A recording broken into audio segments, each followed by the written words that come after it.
Support for Juneau Afternoon comes from Heritage Coffee Roasting Company, providing Juneau with locally roasted coffee for over 40 years, with cafes and drive-through locations throughout Juneau.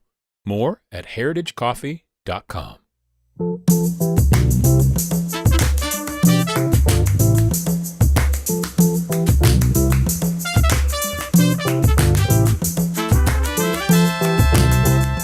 Cheese, Hawa, Tuxknusum, Salama, thank you and welcome to Juneau Afternoon from community-supported KTOO. I'm your host, Boston Christopher. You can also join us via our live stream on KTOO's YouTube and Facebook pages. Today, Juneau Ghost Light Theatre previews their new radio play, The Case of the Aspiring Actress. It's a new Detective So-and-So mystery. Jen is here from the Juneau Public Libraries. But first, live music. Fresh off their adventures down in NOLA, that's New Orleans, Louisiana, here is the Heists and Taylor Dallas Vidic live from the red carpet stage here in Studio 2K at KTOO.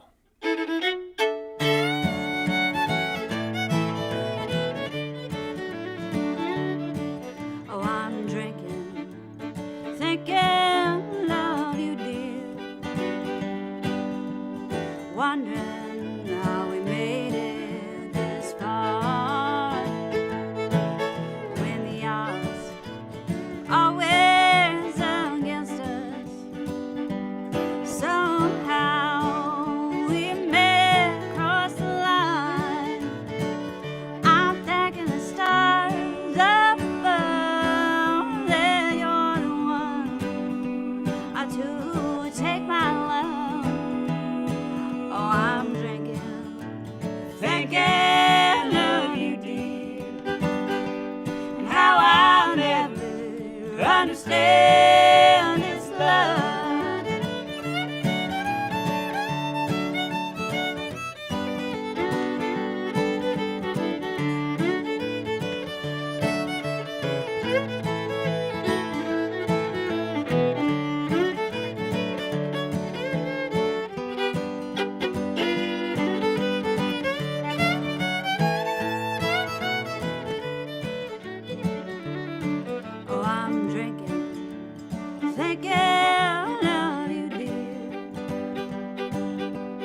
Wondering why you ever said yes, when you knew I'd drive you crazy. Every day, every night until the end, I'm thanking the stars up above that you're the one to take my love. Oh, I'm drinking, thinking of you, dear, and how I'll never understand this love. I'm thanking the stars up above that you're the one to take my love. Oh, I'm drinking, thinking of you, dear, and how I'll never understand this love. Oh no, I'll never understand this love. Oh my gosh, that sounds so good. That's so good. Let me adjust a little bit over here on the microphones. Welcome in, Good Cheese, Wasiati. How are you all? So happy to be here with you, Boston. Happy New Year. It's so great. So, Taylor Dallas Vidic, Good Cheese, Andrew Heists, Good Cheese. Welcome in, Aaron Heists. Thank you. Wasiati, how are you? We're good. We're as you mentioned, just back from the Big Easy for where we just spent several days in a hotel full of 3,000 folk enthusiasts, all talking about music and playing music and listening to music. I mean, any music thing that you could imagine in the international folk scene was happening right there. So. And what is that called? Is it the NOLA or what is it? Yeah, it's called Folk Alliance International, and it rotates between a couple of different big cities from New Orleans to Montreal, Canada. And is the idea of it that you are there to obviously, connect with other musicians, but is it also to like network and possibly get gigs and stuff too? Is that part of it? It brings together so many musicians and then also industry professionals, be they agents or managers or vinyl pressers, or there was a union there trying to educate musicians about a new musicians union. There's all kinds of cool stuff. And did you get to play as well? We did. We got to play. So what goes on there quite a bit is showcases. And so they're like typically about 25-minute little sets to kind of demonstrate your style, your music, so that people can see what you do. And they're short so that you can see like dozens and dozens of them while you're there. So we all had our own individual showcases, but we also hosted a showcase room. So we were able to put on a private showcase room, which it's after the official ones are over. So our programming didn't start until 10:30 p.m. and our last set was at 2 a.m. Oh, wow. But we had some amazing musicians in our room, which was fantastic. It's literally 4 floors of a hotel. Every other hotel room turns into a little mini venue. The hotel, you can pay them to remove the beds out of the hotel rooms. And this is happening. All the walls are covered with posters and the staircases between those 4 floors. It is so cool. And I guess nobody's calling in noise complaints, I would imagine. No, it's fairly well understood that that's what's going on, and everybody's there for it. And it was really funny. A friend of ours was attending and went through the program and counted that while the private showcases were happening, there were 96 simultaneous performances going on at the same time. Wow. That's amazing. Well, you just got back from that, but you're going to be, you might as well get started with the new year. You're performing tomorrow night at the Alaskan. Tell me a little bit about tomorrow night, Taylor. We're doing a 2-part show, which we're really excited about because we enjoy performing in listening rooms, and we also like to dance with our friends. So doors open at 7 at the Alaskan. It's a $20 cover. That full $20 goes to the musicians, so shout out to the Alaskan for that. So from 7:30 to 8:30ish, we're going to be doing a listening room set, and you'll get to hear from me, from the Heists, and from Josh Fortenberry. And then we're going to move most of the tables and chairs out of the way and start our Party Down set, and we'll all get on stage for that and play a collection of songs that we are working on for some big adventures we have later in the spring. Now, is the difference between like listening room and dance party, is the listening room where you don't want people doing this, right? You don't want no chatter. Yeah. I mean, I think we're all songwriters, and all of us like exploring songs that have different feels and tempos and vibes. And so we all write songs that are more appropriate for someone who's going to really listen closely to the words and sort of be in that moment with you. Mm-hmm. But we all also write songs that are really fun to dance to. And so this is sort of how we get to have our cake and eat it too. And so that's kind of why we're setting it up in this way, where you kind of get the real intimate, personal, like songwritery songs. Yeah. But then you also get the fun stuff. Yeah, for sure. Well, I mean, I like the fun. I think the other stuff is fun too, right? So it's all the same, and that's good. And you can get a ticket to one of them or to both of them, or does $20 covers you for the whole night, and you can pre-purchase that. If you go to Facebook, we have a Facebook event for the show. Okay. Or maybe it's on It's on Instagram. Yeah, just go scouting for our faces on the internet. Probably around, search, put in your favorite search engine, Taylor Dallas Vidic or the Heists, and I'm sure it will come up. Or Josh Fortenberry is going to be with you as well tomorrow. Absolutely. So we figured $20 was enough if you want to come for one half or the other. It's appropriate, or you can come all night if you want to hang tough with us. And you mentioned that you're getting to keep that money, and it goes to the musicians, which is fantastic. What is is it normally not like that? What is the normal split? Is there are many ways it can be split. Okay. But today I shall just celebrate that the Alaskan is going to let us keep our entire keep the poll. whole thing. Well, that's, I guess, if anybody's interested, they go to the Alaska Music Summit tomorrow and learn more, right? Yes, Which amen. is happening tomorrow. That was a very pro segue. Thank you. So, because I know that's a lot about the businessy side, and it's not just for musicians tomorrow. It's for, Marion was on the other day, and she told us a little bit about it. It's for people who run establishments. It's for people who are interested, who teach music, who do songwriting, whatever. It's for everybody tomorrow. You can find out more about that at akmusicsummit.com. Anyway, so you were down at this adventure in NOLA, but then, Taylor, you just said you have some exciting things coming up. Can you tease us a little bit? Yeah, I'm going what's to let happening? Andrew tease you, actually. Okay. Okay, I'll tease away. Yeah. Although I'm not that great at it, but we are very excited to be taking the three of us that are in the studio and Josh Fortenberry as well. The four of us are going to go over to Ireland for a little bit over 2 weeks this spring. In end of May, early June, we will be playing at the Westport Folk and Bluegrass Festival in County Cork, and that's super exciting. And That is so cool. we had a chance to go over a couple years ago and had a fantastic time and started building relationships and connections over there. So this festival booking was great for us, and now we're building a 2-week tour around it, leading up to it. So the festival, I believe, I don't have the dates on the top of my head, but I believe it's around June 5, 6, 7, right in there. The Cork, did you say it was the Cork Music It's Festival? Westport Folk and Bluegrass. Okay, Westport, so people could look that up, fly over if they want. Yeah. Was it really 2 years ago that you went to that, or was that last year? It was definitely.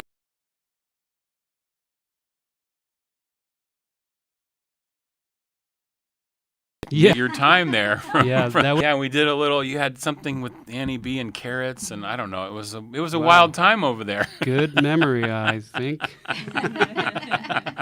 I think I remember more than you do. Anyway, that's really cool. That's going to be coming up. You can watch out for. I'm sure you're going to tease that as you go, and also maybe be posting on your socials the adventures that you have over there. Maybe we'll find another way to have you call in May. We'll see what happens. I think that would be Let's really fun. plan on it. Yeah, that would be really fun. And then I know we've talked about this before. Taylor, you were really public with you had a fundraising campaign for your album. Where are we at are we going to see this thing soon? That felt pointed, Boston, and that's legitimate. Yes, absolutely. The album release show is going to be the weekend before Folk Fest. Oh, okay. Tickets for that will go on shortly. I got to spice it up, but I'm going to make a big announcement.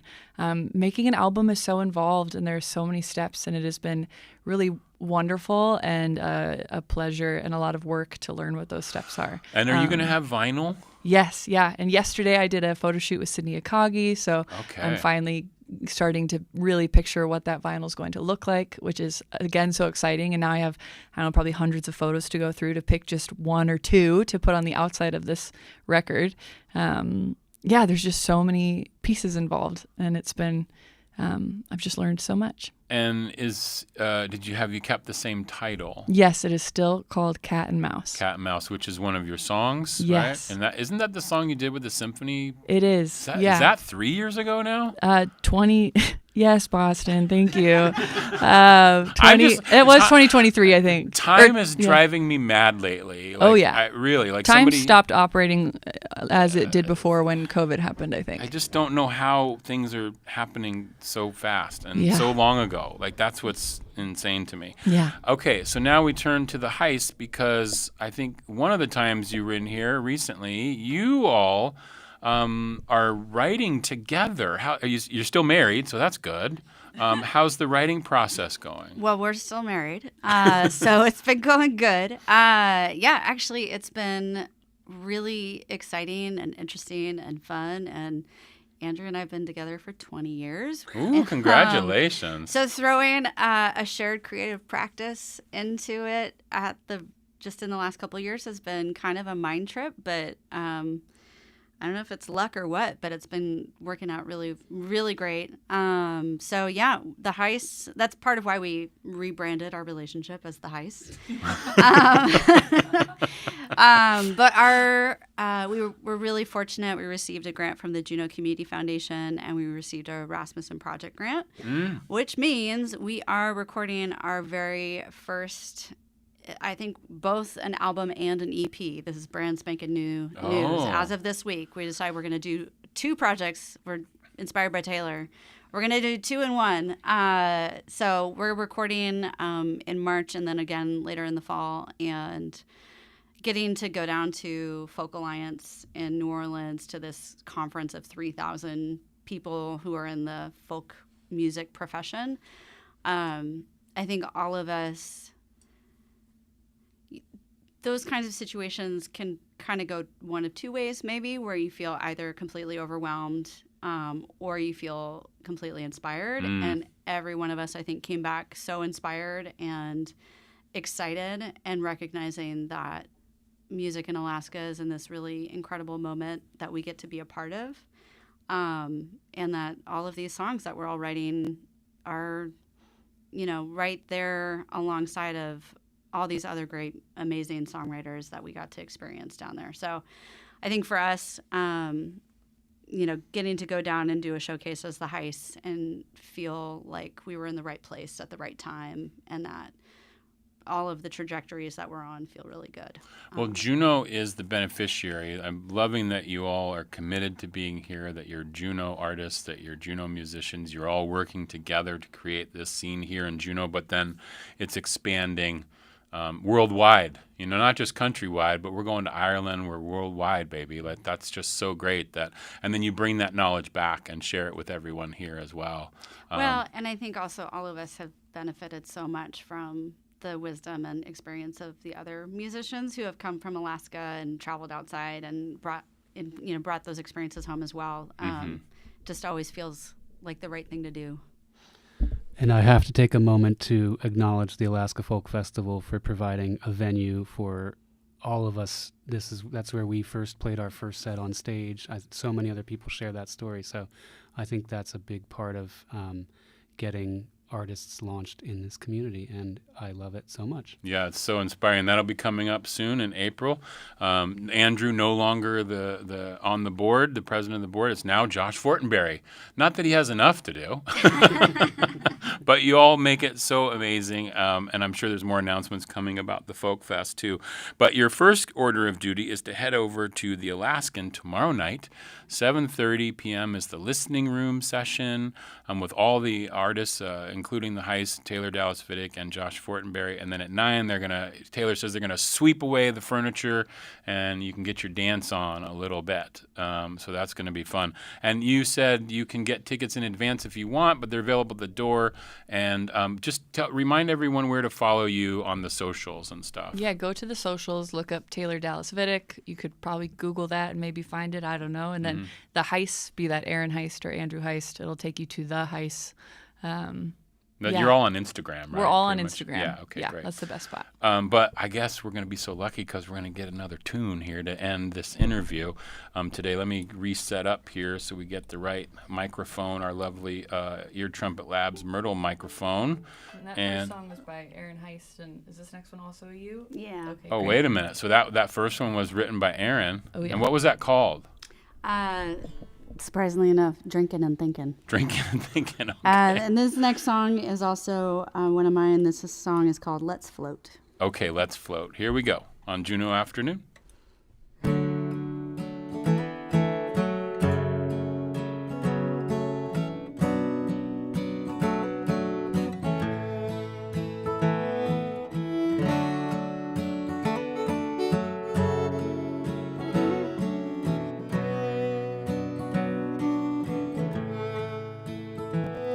When the days grow heavy and the world weighs you down, I wish I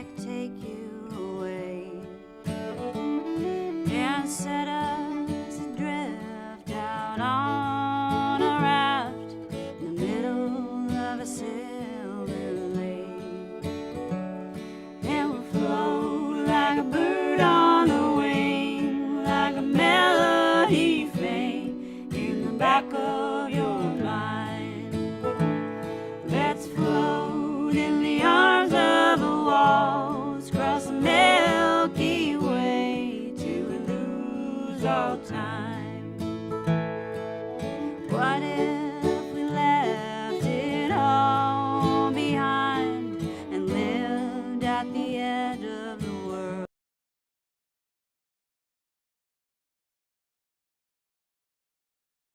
I'm blank and nobody's what we might find. And we'll flow like a bird on the wing, like a melody faint in the back of your mind. Let's float in the arms of the walls, cross the Milky Way till we lose all time. There's no room for troubles, there's no room for cares. Leave all your worries, they don't belong here. And float like a bird on the wing, like a melody faint in the back of your mind. Let's float in the arms of the walls, cross the Milky Way till we lose all time.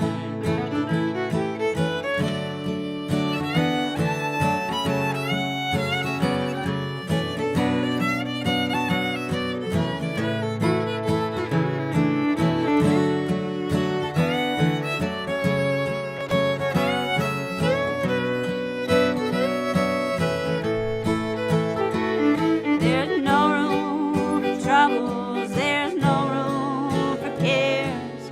Leave all your worries, they don't belong here. And flow like a bird on the wing, like a melody faint in the back of your mind. Let's float in the arms of the walls, cross the Milky Way till we lose all time. Let's float. Oh my goodness. Amazing. Gwyneth Cheesh for being here. I really appreciate it. Boston. Yeah, have a wonderful concert tomorrow night. This is Juneau Afternoon on KTOO. Support for Juneau Afternoon comes from Alaska Airlines Club 49. Membership information available at club49hub.com. You're listening to KTOO's Tlingit Word of the Week. This week's word comes from Keishi Bessie Cooley. The word this week is yun. Yan That means hemlock. And here's a sentence. yan at kachay klinukt ka nauk yistu yedu och. Hemlock sap is sweet, and it is collected for medicine too. Let's hear it again. Yan Hemlock. Gunesh Cheesh to Juneau Lance Twitchell, Gold Belt Heritage Foundation, and the University of Alaska Southeast for this audio. Keishi Bessie Cooley is Kokhetan and a child of a Yanyedi man. She is from Daislin, Teslin, and grew up spending time in Teslin and around Teslin Lake. She earned a master's degree in Indigenous Languages and Linguistics and interviewed many speakers for the Hashagun language series. She is currently translating projects for the children of the Takhu Society. And tune in next week for another Tlingit Word of the Week from KTOO. I'm Dr. Anthony Lazarowitz, and this is Climate Connections. Scrolling on social media, you may encounter false or misleading posts that question climate science or cast doubt on climate solutions. Misinformation and disinformation is a huge barrier to the public when it comes to understanding the scale, scope, and causes of climate change, and it stalls real progress. So Elise Martin, Manager for Persuasion Research and Campaigns at the Environmental Defense Fund, offers some tips for spotting disinformation. If you're unsure about a post, she recommends asking yourself a few basic questions. Do you recognize the source that is being quoted in the post? If not, does it reference a source that you can easily find? If you cannot find a credible source reporting the information, that's a clear warning sign. And if the post appears on social media, she says think about whether or not the person sharing it is actually an expert. It's very easy when just mindlessly scrolling to like and repost something without taking a second to think, well, hang on, this beauty influencer I follow is not really a scientist. Taking a moment to check what you read and where it came from can help you separate climate fact from fiction. Climate Connections is produced by the Yale Center for Environmental Communication. To learn more about climate change, visit climateconnections.org.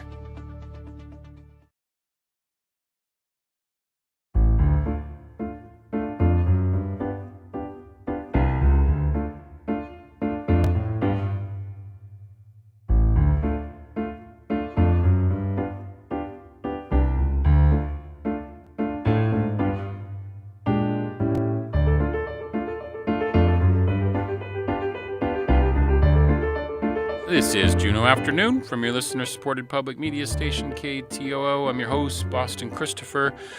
Juneau Ghost Light Theatre has JGLT on the air. They're presenting in partnership with KTOO a new original radio theater performance. These radio plays have been going on for the last few years. And last year, Hetty Laverne wrote an original piece that will re-air tonight that you can hear getting ready for next week. That was the case of the sultry songstress, a detective so-and-so mystery. And this year, they have decided to have a sequel, basically. It's a new detective so-and-so mystery, and it is called The Case of the Aspiring Actress. And I am so lucky to have in the studio with me a bunch of the team for this particular production. Gwyneth Chi, Sha'iyadi, thank you so much. It's a pleasure to have you all here. Let's start over here. Wasi'iti Hetty Laverne, the playwright. Hello. Hello, welcome. Then we have producer, and because she doesn't do enough as the producer, she's also directing the thing. It's our friend Kate Ross, Wasi'iti. Hello. Hello. And then we also have a composer and a saxophonist and all-around good guy. Spencer Edgars is in the house as well. Welcome in. Hello, hello. Yeah, Wasi'iti to you. And then playing Harlan Days is Joshua Midget. Wasi'iti, how are you? Oh, hello. Hello. So good to have you here. So let me start with you, Hetty. So you guys have been producing, you started, I think it was 4 or 5 years ago, you did Dracula, and then you've done a couple of these other radio plays, but then you decided to write one. What was that? Where did that come from for you, that inspiration to be like, you know what, I want to write a murder mystery? I have wanted to write more plays for a long time, and I kind of just needed permission and an opportunity to do it, and the permission came from Kate. We were hanging out one day, and I kind of mentioned my idea, and she got so excited that it really encouraged me, and I wrote it so fast. I sat down and got so inspired. And so, yeah, it was really fun to write, and I wanted to do another one, because there's enough, there's tons of Sherlock Holmes, and there's a ton of Knives Out.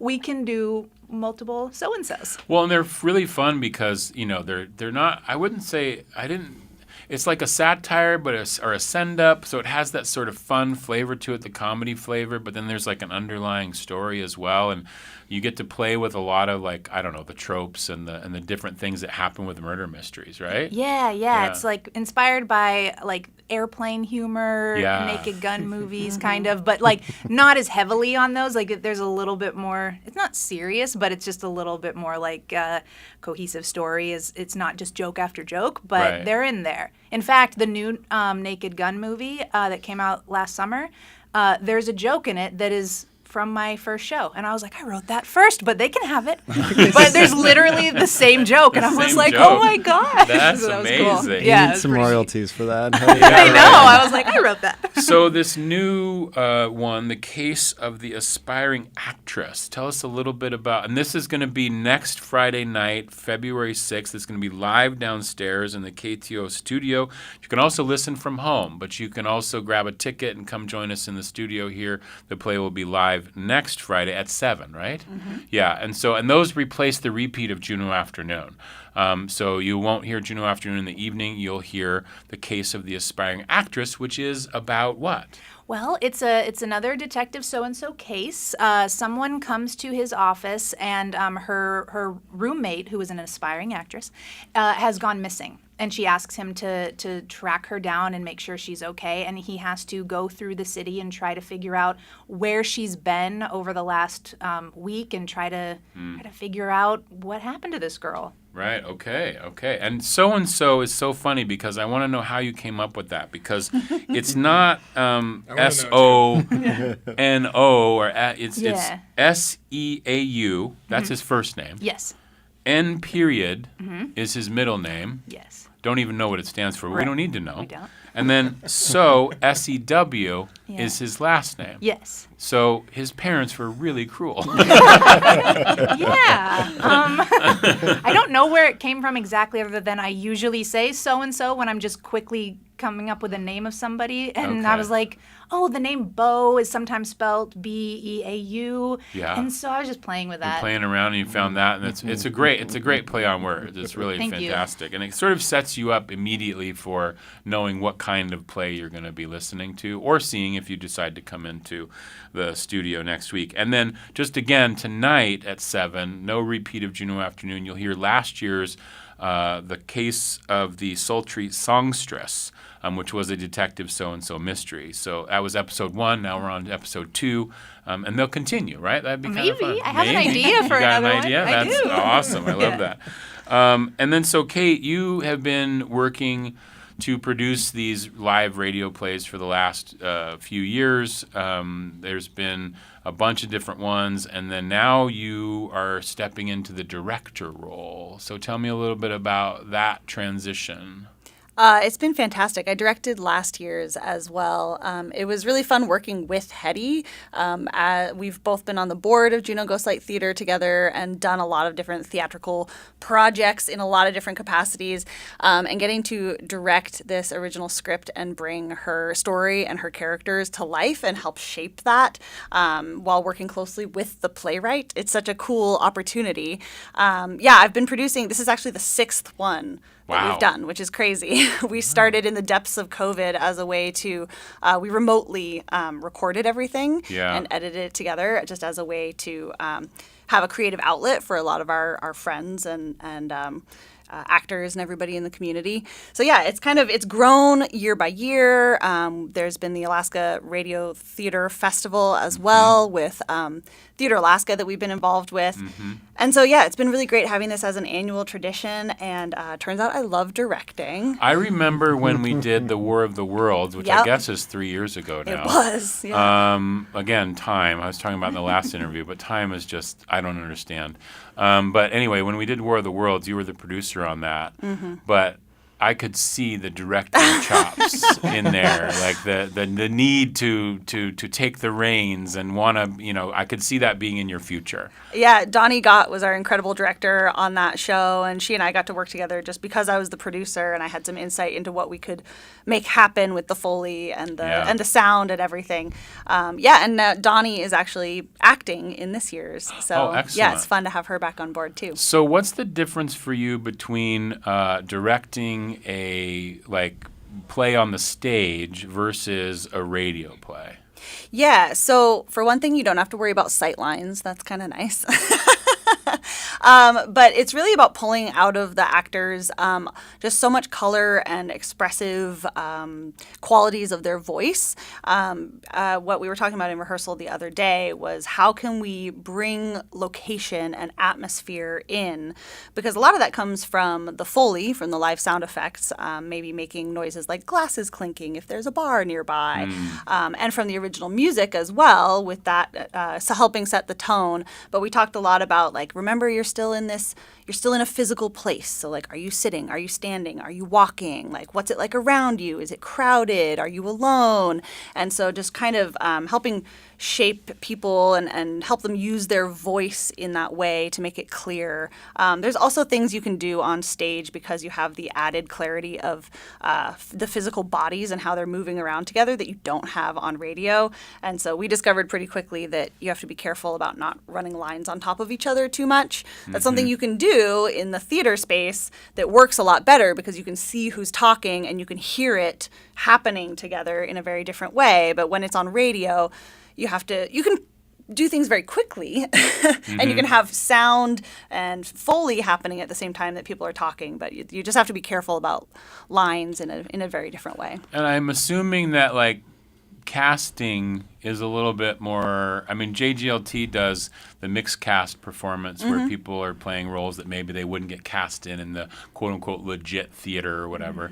But in this case too, with radio plays, it doesn't matter either a lot of times, right? It's more about the voice. Yeah, it's more about the voice and who can come up with a fun character voice. Less about gender. I mean, some of them we wanted to keep kind of stereotypically male or female for different reasons relating to plot and script.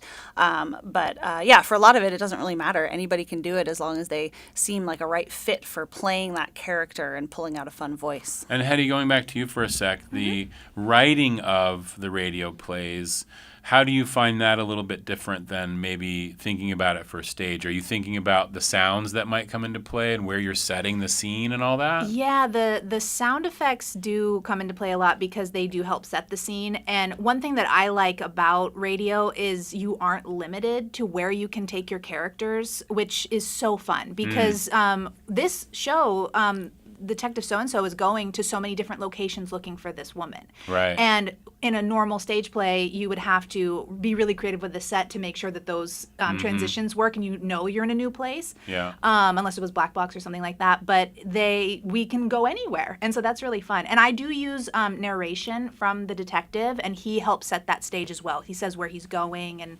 things like that. And do you have to write in a way that, like, gives visual pictures for those who might be listening? Does that come into play at all? Like, I mean, sometimes, and the sound effects do that as well. Right, the sound effects probably do it a lot. Yeah. I think the genre helps, right? Having that 30s detective noir where they would kind of speak to themselves anyways and say, wow, it's dark in here. And she looks like a tall drink of wine. It's a shady alley I'm going down right now. Yeah, so he's very descriptive in his narration, but then also the characters call out things, and there's a joke in there where you're referencing, you know, that he's looming over you while he's narrating and things like that. So we do call that stuff out. So even if they're not visualizing it in the moment, we'll make sure people know, oh, they're he was standing there the whole time. And so it's like sometimes that's the joke of it. So this is Juneau Afternoon. We're talking about JGLT on the air. That's Juneau Ghost Light Theatre with a new case, a new Detective So-and-so mystery, which will be live next Friday night at 7 p.m. here on KTOO, The Case of the Aspiring Actress. You can also join in the studio downstairs. You can go to JuneauGhostLight.com to get tickets for that performance if you want to join in the studio. And listen tonight if you want to catch last year's recorded version, The Case of the Sultry Songstress. That'll be on 7 p.m. tonight on KTOO. And one of the things that also sets the mood is music. So, Spencer, tell me a little bit about working on a play like this. You brought your saxophone in. Maybe you'll give us an example of something. Like, what can you do with music in a radio play that helps shapes the story?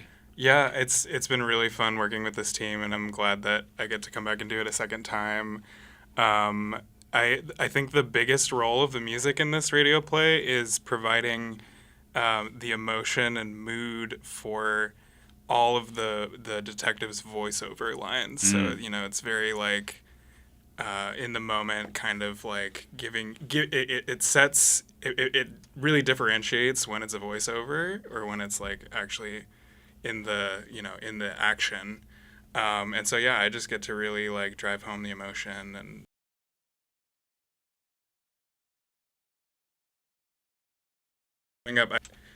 we call it compose with these moods that I collaborate with Hetty and Kate to sort of figure out what the vibe is, and it has a direction, and then I just basically am improvising it. So it's like a little bit different every time, but it's just really fun to get in and play, and I feel like it comes really naturally. So yeah. And why is the saxophone? It just seems like it's the iconic film Boston. noir, like kind of this style. Like, why is that instrument so suited for that kind of material? I guess, depending on how you play it, it can really just evoke that smoky room, that rainy alley, Cigarette in the mouth. Exactly, So I think that's just how our culture has come to view it in certain settings. Yeah. Would you mind giving a sample of, I don't know, one of the narrations or something? Oh, yeah, sure. So, yeah. Like what you would be playing, yeah. You know, we're going kind of like...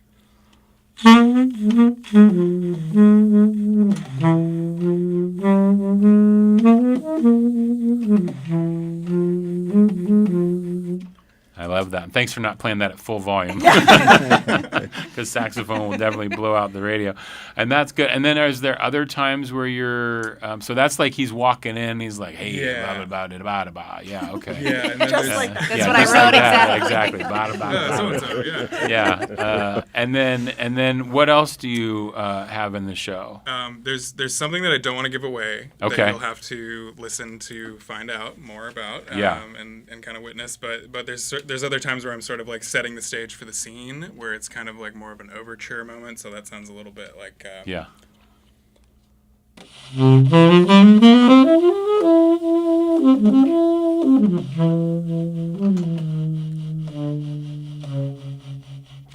Nice. Yeah, that's like you're so there, right? Yeah. You're there. I think you can't see it as a radio audience at home, but Kate just lit a cigarette. The lights dimmed on Yeah. the cord. Well, we are on the stream, so they could see it if we're watching on YouTube or Facebook. But it's all good. Same idea. And that's so awesome. The music is a big part of that. And then also, before we talk to Joshua here, you've mentioned a couple times, but one of the important pieces of radio theater is the Foley. Yeah. And so who's working on the Foley this time around? Oh, we're so excited. We have Kainoa Thole. So Oh, nice. People may recognize that last name from a certain Salisa Thole Sure. or Jeffrey or, you know. But Kainoa is incredible. He's come and done some tech work with us on a few different shows in a couple different aspects. He did our lighting last spring, which was amazing. So he's very familiar with the theater world. And so we have reached out like, hey, is this something you might be interested in? And he's like, yeah.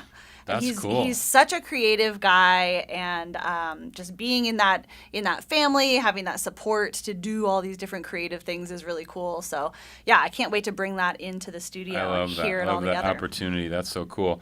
And then Joshua Midget, you're playing Harlan Days.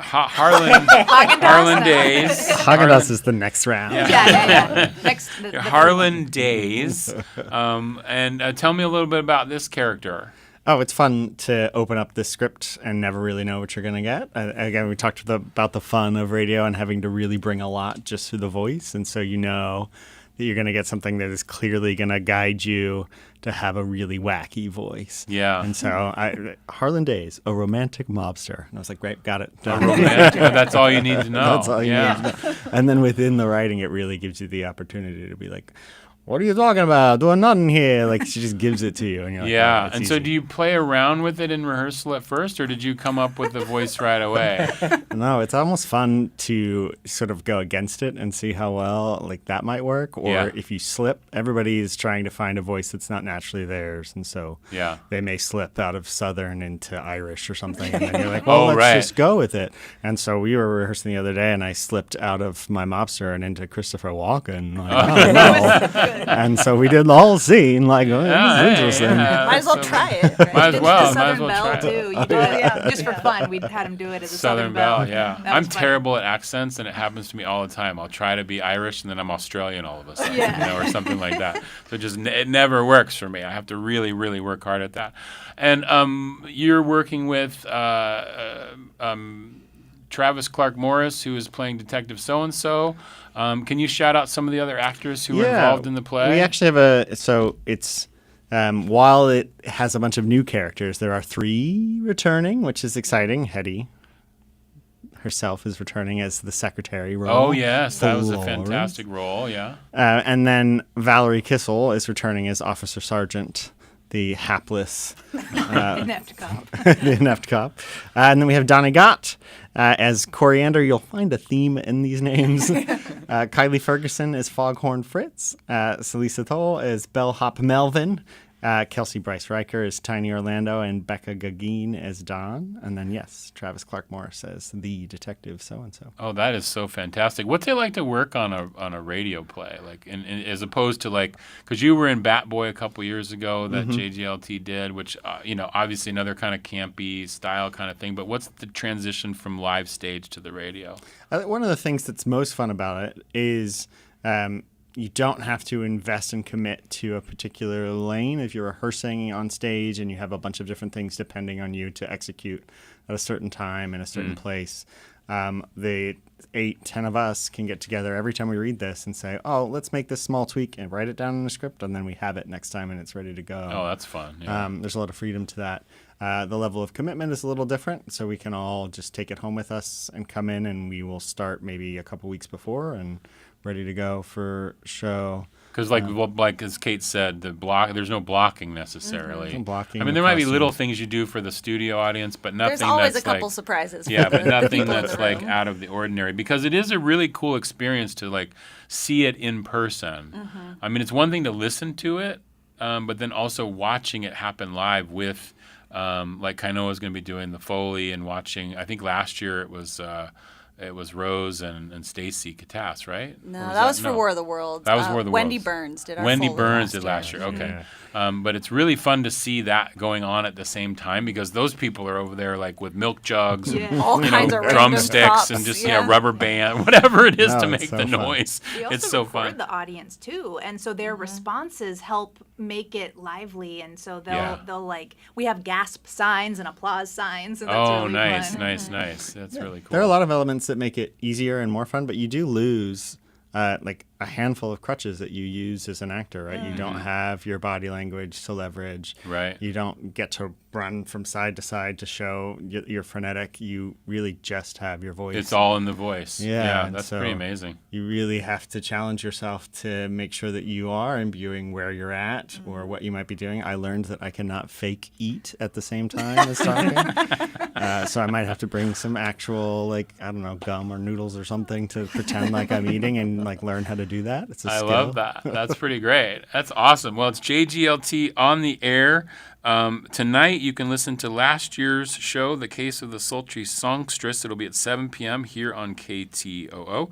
And then next Friday, February 6th, First Friday. It's First Friday, but it's at 7 p.m. So you go do, First Friday. Yeah, you go do First Friday. Because that's where Kate's always here for First Friday for her day job, the City Museum. But you do that, and then you come back to KTOO, make the museum your last stop, hop into the studio downstairs, and see and hear The Case of the Aspiring Actress, Detective So-and-So Mystery. The radio listening, of course, is free.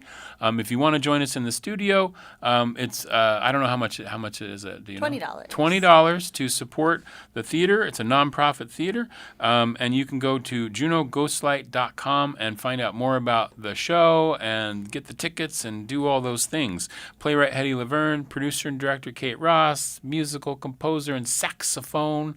The sexiest man around, Spencer Edgars, and Joshua Midget playing Harlan Days. Thank you so much, Gwyneth Cheese, for being here today.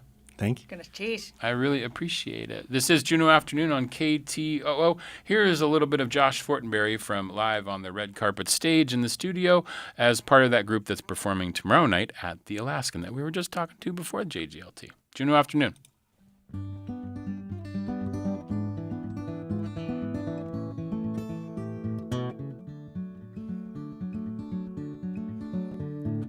You don't have to earn the right to cry. Misery's no competition you could ever win, still you try. Anything is overwhelming when everyone expects you to be fine.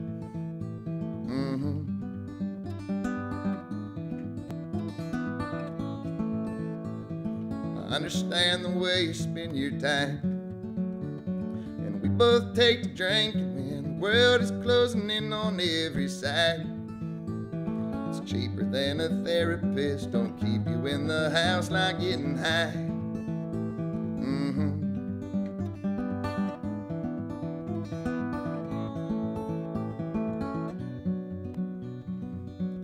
The day that I turned 29,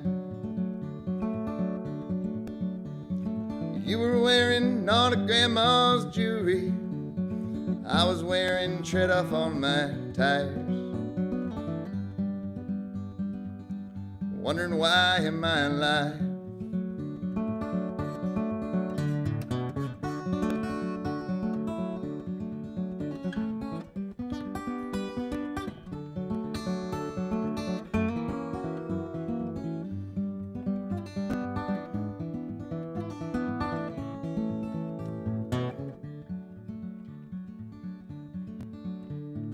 Loved you long as you have been alive. I carried you too young to walk. I've carried you too drunk to talk. Danced and fought and told the truth and lied. Support from Hanson Gress, seeking curious people who like technology, network engineering, and customer support. Opportunities for those who thrive on problem solving. Details at hansongress.com/careers.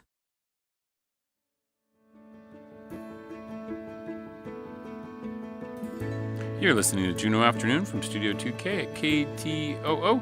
I'm your host, Boston Christopher. I am joined now in the studio by Jen Gardner from the Juneau Public Libraries for an update on everything coming up in the next few weeks. Gwyneth Cheesh, welcome in. Wasiti, how are you today, Jen? I'm doing well. Thanks for having me, as always. Excellent. So, the library, you survived the Snowmageddon? We got through it. Hopefully that's the last of it that we have to deal with, but we'll see. I heard there was there a little flooding at the Douglas Library again? We had some water infiltration. I don't know if we're calling it a flood, but water did happen. Nothing has been irrevocably damaged. Okay, so good. Some water came to visit, hang out, wanted to peruse the bookshelves. You know? Yes, but we are back open, That's and good. Everything is good at the moment. Okay, and so I'm hearing that there's some new Reads program that's going on. Yeah, so we just launched our new Juneau Reads program, and so this is a collaborative program with the Juneau Public Libraries,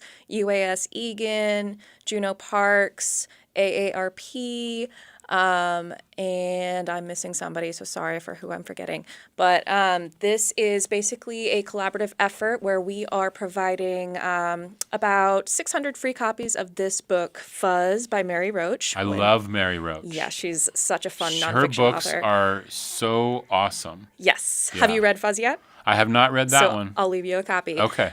So we are distributing about 600 copies for free for people to take. Wow. And basically it's a townwide book club, but there's no obligation to finish it on any timeline. You don't have to come to a meeting, but we will have events kind of on theme with the text throughout the next couple of months. Oh, wow. So if you want to go deeper with the themes in the text, there's opportunities for that. Or you can just take a book, read it if you want.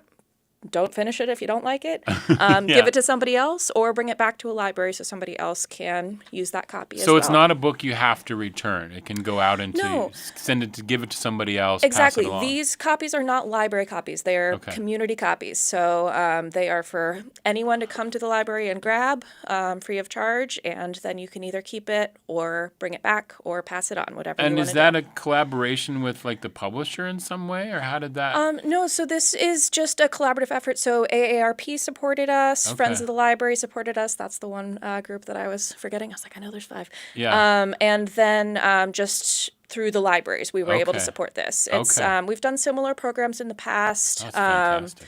But yeah, it's the first time we've done one of these in a while, and we're very excited to be able to give out some free books, and we've had a lot of community excitement about it so far. We're handing out books like hotcakes, so come to any of the 3 Juneau Public Libraries and grab a copy while they're still there. Return your copy if you don't want to hang on to it forever. And then UAS Egan is also going to have some to distribute as well. Excellent. That's so cool. And then watch out for the talks that might happen that you're not required to go to, but if you want to dive deeper. Exactly. And so we have one on the schedule already. We have a bear talk with Tanya Lewis, who's a local wildlife expert who's studied bear behavior for decades in Glacier Bay. So she's going to come and do a talk with us about bear behavior and the interaction between bears and humans on Thursday, February 19th at the Valley Library, 6 p.m. Okay. So that will be the first opportunity to kind of dig deeper with this text, which is all about nature and human interactions, and sometimes when those don't go well. So the subtitle on the book is When Nature Breaks the Law. Okay. And then there's going to be a hike and book discussion with Parks and Rec. That'll be in March, March 21st at OCREC. So keep an eye out for posters and Facebook events. I love it. But yeah, there's also going to be an open mic, a wildlife-themed open mic at UAS. There's going to be an art workshop and a story time for kids. So all kinds of things coming down the all pipe around still. this book. All around. I mean, That's cool. It's a very relevant theme to Juneau, right? Yeah, like for sure. Humans interacting with wildlife. Yeah, So that's really fun. we're Now, we excited. had the city on to talk about the survey that's happening. I know you wanted to mention it today, too. If you haven't taken this survey yet, it's sort of like they're going to be using it for the budgeting process. Yeah, And that's exactly right. So, the Assembly is going to be making some really tough decisions due to budget reductions, and library services are among those services that may be affected by that. So we are definitely encouraging people to go to juneau.org/community-compass. That's where you can take the survey and you can share your thoughts about which city services you care about and want to see preserved, and just your overall opinions about city services and the upcoming budget processes. So, if library services or other city services are something that you want to have an opinion about and you feel strongly about, please do complete that survey. And the deadline on that is February 10th. Okay. And then a couple other events that we want to mention real quick. Go ahead. Yeah, so we have one today. So if you are somebody who has a stuffed animal or has a child with a stuffed animal, you might want to stop by the Valley Library this afternoon between 4 and 6 p.m. Drop off that stuffed animal so that it can spend the night at the library. I love this annual event. Yes, It's the this- stuffed animal sleepover. And there is, as part of that, there is a pajama story time this evening at 5:15. So Okay, that's the kids, Valley Library. families, yep, that's at the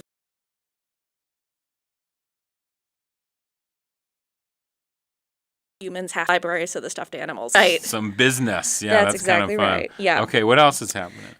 So we have Theater Alaska doing a performance of These Birds on Sunday, February 1st. That's at the Okay, Valley that's this Library. Sunday, yeah. Yep, this Sunday at 5:30 in the Valley Library. That is a free performance, and of course, space is limited, so we encourage people to come on time to get your seat.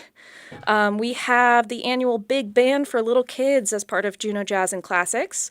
That is on Saturday, February 7th at 9:30 a.m. in the Valley. That's going to be fun music, dancing, a craft. It's always a good time. Lots of kids, lots of families.